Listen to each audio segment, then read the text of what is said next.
Assalamualaikum warahmatullahi wabarakatuh. Tepang di Jekang Irsan di Gunung Salak Bogor. Kami kalapatan cariasan nanu ke dihampunten nyaeta aina orang tentang rukun-rukun Islam atau rukun iman kudu terang. Pertama, rukun Islam aya 5: hiji sahadat, 2 sholat, 3 zakat, 4 puasa, 5 haji anu mampu.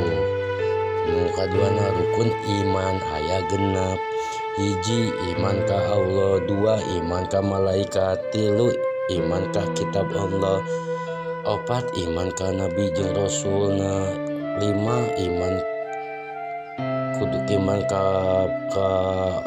hari akhir. Nu kagenapna iman ka kodo jeung kodar. Kodo teh naon? Kodo teh ketentuan, kodar teh naon? Takdir atau perwujudan. Kudu apa rukun Islam jeung rukun iman? Lamun agama Islam, lamun rukun agama aya 3 nyaeta hiji Islam, 2 iman, 3 ihsan. Tah tina salat ge kudu hafal tina nu awal sampai akhirna: hiji niat, 2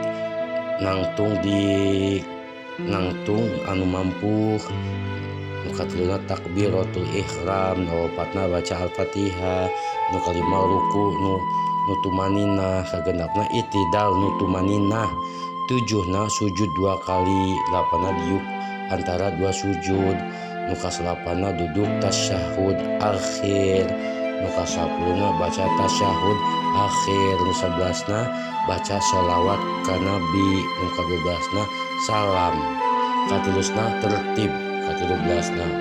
Jadi sagala eta ge ku maninah insyaallah berkah. Nyata lakonan tina kewajibanna, dekeutkeun perintah Allah, jauhkeun tina larangan Allah. Geus didinya katimbulan tina wajib, geus wajib langsung dipake ka sunahana, sunah rasulna. Geus boga kewajiban dilakonan jeung kapasunahana, leungitkeun larangan Allah, ikuti perintah Allah. Nah, tah didingalah urang dekeutkeun jeung paling alim ulama nu soleh, urang butuh sharing, nu teh nyaho jadi nyaho. Tangis eta beres jeung dengikeun kuping kanan, kuping kiri tutup, masukkeun otak, terus kena hate.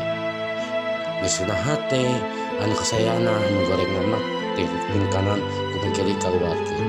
Lamun kasayana geus nyaho, didialah mulai ku kuncina praktek anu nyata.